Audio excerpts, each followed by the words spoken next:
This message is non-copyright. Duplication is encouraged. A number of years ago, in a Baptist church in Crystal Palace in southern London, the Sunday morning service was closing, and a stranger stood up at the back, raised his hand, he said, "Excuse me, Pastor, can I share a little testimony?" The pastor looked at his watch, he said, "You've got 3 minutes." And this man proceeded. He said, "I've just moved into this area. I used to live in another part of London. I came from Sydney in Australia. And just a few months back, I was visiting some relatives, and I was walking down George Street. You know where George Street is in Sydney? It runs from the business hub out to the rocks, the colonial area. And he said, a strange little white-haired man stepped out of a shop doorway, put a pamphlet in my hand, and he said, "Excuse me, sir, are you saved? If you die tonight, are you going to heaven?" He said, I was astounded by those words. Nobody had ever told me that. I thanked him courteously, and all the way on British Airlines back to Heathrow, this puzzled me. I called a friend who lived in this new area where I'm living now, and thank God he was a Christian. He led me to Christ, and I'm a Christian, and I want a fellowship here. And Baptists love testimonies like it. Everyone applauded and welcomed him into the fellowship. That Baptist pastor flew to Adelaide in Australia the next week, and 10 days later, in the middle of a 3-day series in a Baptist church in Adelaide, a woman came to him for counseling, and he wanted to establish where she stood with Christ. And she said, "I used to live in Sydney, and just a couple of months back I was visiting friends in Sydney, doing some last-minute shopping down George Street, and a strange little white-haired man, elderly man, stepped out of a shop doorway, offered me a pamphlet and said, 'Excuse me, ma'am, are you saved? If you die tonight, are you going to heaven?'" She said, "I was disturbed by those words. When I got back to Adelaide, I knew this Baptist church was on the next block from me, and I sought out the pastor, and he led me to Christ. So, sir, I'm telling you that I am a Christian." Now, this London pastor was now very puzzled. Twice, within a fortnight, he'd heard the same testimony. He then flew to preach in the Mount Pleasant Baptist Church in Perth. And when his teaching series was over, the senior elder of that church took him out for a meal. And he said, "Mate, how'd you get saved?" He said, "I grew up in this church from the age of 15 through Boys Brigade. Never made a commitment to Jesus, just hopped on the bandwagon like everybody else. And because of my business ability, grew up to a place of influence.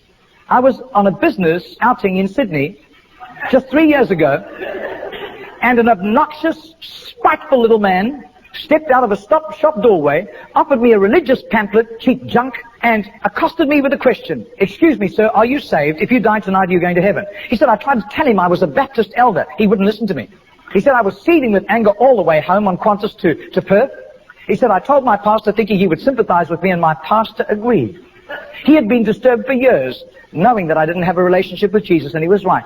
And my pastor led me to Jesus just 3 years ago." Now, this London preacher flew back to the UK and was speaking at the Keswick Convention in the Lake District. And he threw in these 3 testimonies. At the close of his teaching session, 4 elderly pastors came up and said, "We got saved between 25 and 35 years ago, respectively, through that little man on George Street giving us a tract and asking us that question." He then flew the following week to a similar Keswick Convention in the Caribbean, to missionaries. And he shared the testimonies. At the close of his teaching session, 3 missionaries came up and said, "We got saved between 15 and 25 years ago, respectively, through that little man's testimony," and asking us that same question on George Street in Sydney. Coming back to London, he stopped outside Atlanta, Georgia, to speak at a naval chaplains convention. And when his 3 days of revving these naval chaplains up, over 1,000 of them, in soul winning, the chaplain general took him out for a meal. And he said, "How did you become a Christian?" He said, "Well, it was miraculous. I was a rating on a United States battleship, and I lived a reprobate life. We were doing exercises in the South Pacific, and we docked in Sydney Harbour for replenishments. We hit King's Cross with a vengeance. I got blind drunk. I got on the wrong bus, got off in George Street, and as I got off the bus, I thought it was a ghost. This elderly, white-haired man jumped in front of me, pushed a pamphlet in my hand and said, 'Sailor, are you saved? If you die tonight, you're going to heaven.' He said, the fear of God hit me immediately. I was shocked sober and ran back to the battleship, sought out the chaplain. The chaplain led me to Christ, and I soon began to prepare for the ministry under his guidance, and here I am in charge of over 1,000 chaplains, and we're bent on soul winning today." That London preacher, 6 months later, flew to do a convention for 5,000 Indian missionaries in a remote corner of northeastern India, and at the end, the Indian missionary in charge, a humble little man, took him home to his humble little home for a simple meal. And he said, "How did you, as a Hindu, come to Christ?" He said, "I was in a very privileged position. I worked for the Indian diplomatic mission, and I traveled the world, and I am so glad for the forgiveness of Christ and his blood covering my sin, because I'd be very embarrassed if people found out what I got into. He said, one bout of diplomatic service took me to Sydney. And I was doing some last-minute shopping laden with parcels of toys and clothing for my children, walking down George Street. And this courteous little white-haired man stepped out in front of me, offered me a pamphlet, and said, excuse me, sir, are you saved? If you die tonight, are you going to heaven? He said, I thanked him very much, but this disturbed me. I got back to my town, I sought out the Hindu priest, and he couldn't help me. But he gave me some advice. He said, just to satisfy your curious mind, nothing else. Go and talk to the missionary in the mission house at the end of the road. And that was fatal advice. He said, because that day the missionary led me to Christ. I quit Hinduism immediately and then began to study for the ministry. I left the diplomatic service, and here I am, by God's grace, in charge of all these missionaries, and we are winning hundreds of thousands of people to Christ. Well, 8 months later, that Crystal Palace Baptist pastor was ministering in Sydney, in Gymea, southern suburb of Sydney. And he said to the Baptist minister, do you know a little man, an elderly little man who witnesses and hands out tracts on George Street? And he said, I do. His name is Mr. Genor, G-E-N-O-R. But I don't think he does it anymore. He's too frail and elderly. The man said, I want to meet him. 2 nights later, they went around to this little apartment, knocked on the door, and this tiny, frail little man opened the door. He sat them down, made them some tea, and he was so frail he was slopping tea into the saucer as he shook.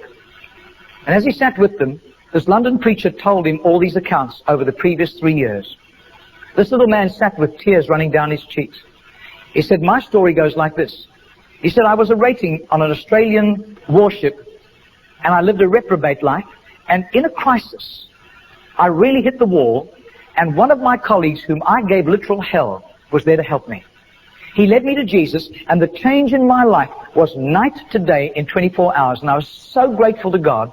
I promised God that I would share Jesus in a simple witness with at least 10 people a day, as God gave me strength. Sometimes I was ill, I couldn't do it, but I made up for it for other times. I wasn't paranoid about it, but I have done this for over 40 years, and in my retirement years, the best place was on George Street. There were hundreds of people. I got lots of rejections, but a lot of people courteously took the tracts.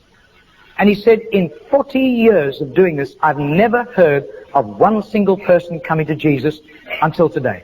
Do you know, I would say that has to be commitment. That has to be just sheer gratitude and love for Jesus to do that, not hearing of any results. Margarita did a little count. That's 146,100 people that simple little non-charismatic Baptist man influenced somehow to Jesus. And I believe what God was showing that Baptist minister was the tip of the tip of the tip of the tip of this iceberg. Goodness knows how many more had been arrested for Christ and were doing huge jobs out in the mission field. Mr. Genor died 2 weeks later. And can you imagine the reward he went home to in heaven? I doubt if his face would ever have appeared on Charisma magazine. I doubt if there would ever have been a write-up with a photograph in Billy Graham's Decision magazine, as beautiful as those magazines are. Nobody except a little group of Baptists in southern Sydney knew about Mr. Genor. But I'll tell you, his name was famous in heaven. Heaven knew Mr. Genor. And you can imagine the welcome and the red carpet and the fanfare he went home to when he arrived in glory.